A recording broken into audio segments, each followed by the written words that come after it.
I used to think I was doing okay, rent was paid, the bills were covered, and I never missed a payment, but even with all that, by the second week, my bank account was nearly empty. It didn't make sense. Where was all my money going? Then I found out I wasn't alone. Turns out, more than 60% of Americans are stuck in the same cycle, barely scraping by between paychecks. People just like me, trying to stay afloat. It's like we're all quietly drowning together.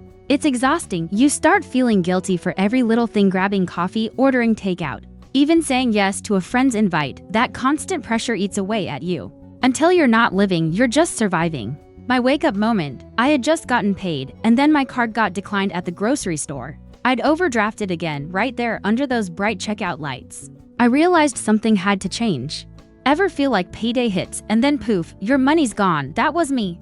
Until one simple rule turned everything around. Hey friends, I'm Bella. Welcome to Money Talk, where we keep it real about money and help you make smarter choices without the stress. Real talk. Smart Money with Bella. If you've ever wondered where your money's going, hit that subscribe button so your wallet doesn't stay a mystery. This video is for educational purposes only, not financial advice. I'm sharing what worked for me in hopes it might help you too. Today, I'm breaking down the 50-30-20 rule, not just what it is, but how it saved my paycheck. We'll get personal, break it down step by step, and by the end, you'll have a practical tool you can actually use. Stick around, this could change how you see your money forever. Let me break this down for you. The 50-30-20 rule is just a simple way to manage your money without going nuts. Half of what you earn goes to your needs like rent, food, and bills. Then 30% is for your wants, things that make life fun, and the last 20%? That's for your future, savings, or paying off debt. Think of it like this, your money finally has a job. This rule gives every dollar a destination. Kind of like a GPS for your paycheck, so instead of drifting, your cash is moving with purpose. You're steering, not sinking. Now, picture your paycheck as a pizza, yeah, a big, cheesy one. Half of it goes to the slices you can't live without, housing, food, transport. A third goes to the fun toppings, streaming, eating out, hobbies, and one slice that's saved for later for your future self to enjoy. Budgeting doesn't have to feel like calculus. You don't need a finance degree to make your money work for you. The 50-30-20 rule is simple, doable, and made for real life, and honestly, that's what makes it powerful.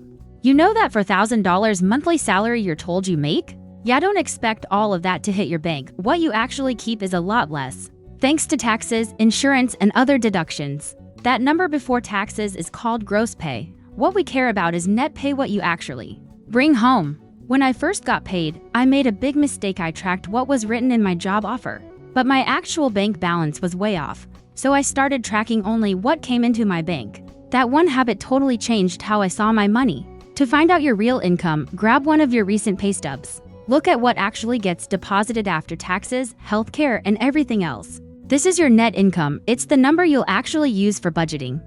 This is the foundation of the whole 50-30-20 rule, because honestly, how can you split up your money if you don't know how much you actually have? If the pie is invisible, you can't divide it. So step 1 is figuring out how big your pie really is. Needs are the bare bones of your budget, the things you can't live without. Think rent, groceries, electricity, your commute to work, survival basics. If these aren't covered first, everything else crumbles. So yeah, this category gets top priority. My rent swallowed a huge chunk of my paycheck. I had to get real about what else I could cut back on, starting with those fancy snacks and gas-guzzling car trips. Downsizing wasn't easy, but it helped me breathe financially. You'll be surprised what you can let go of when your needs come first. Let's be clear, some things feel like needs, but they're really not. Cable TV, nope. Daily $6 lattes, sorry. When you put those in the wants pile, budgeting becomes way simpler. Be honest with yourself, even if it stings a little. To stay on track, I made a spreadsheet and labeled my needs section survival stuff. I even color-coded it like a game map. It sounds silly, but that visual made it easier to stay focused. Sometimes a little creativity goes a long way. You're allowed joy, you just have to budget it. That was hard for me to accept at first. I used to think budgeting meant no fun, but really, it's just making room for joy without guilt.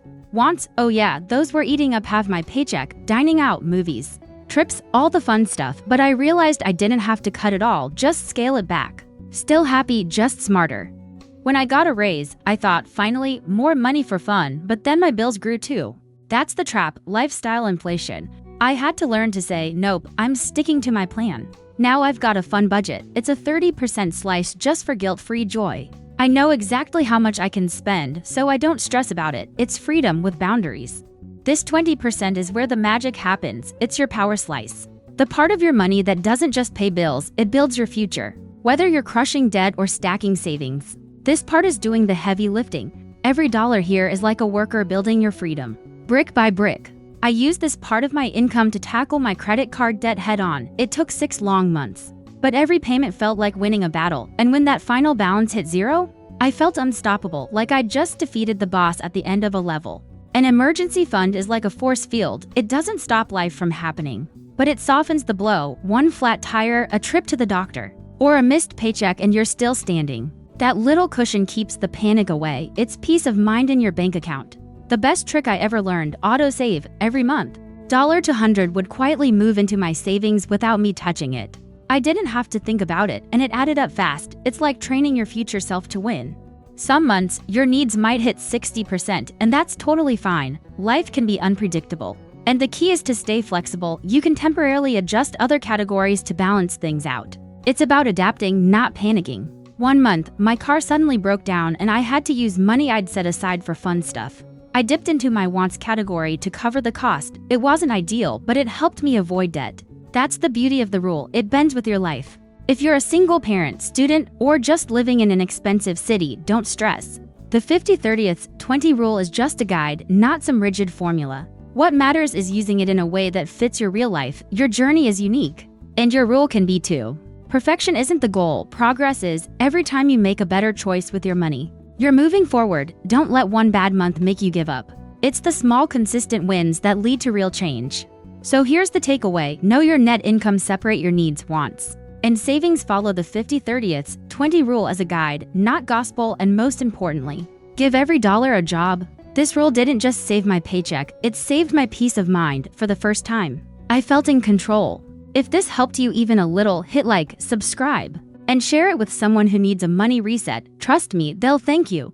I'd love to hear your story. Have you tried the 50-30-20 rule? What worked? What didn't? Drop your thoughts in the comments. Let's talk money, real life style. This is Money Talk and I'm Bella. Real talk, smart money with Bella. Thanks for spending time with me today. Take care of your money and it'll take care of you. See you next time.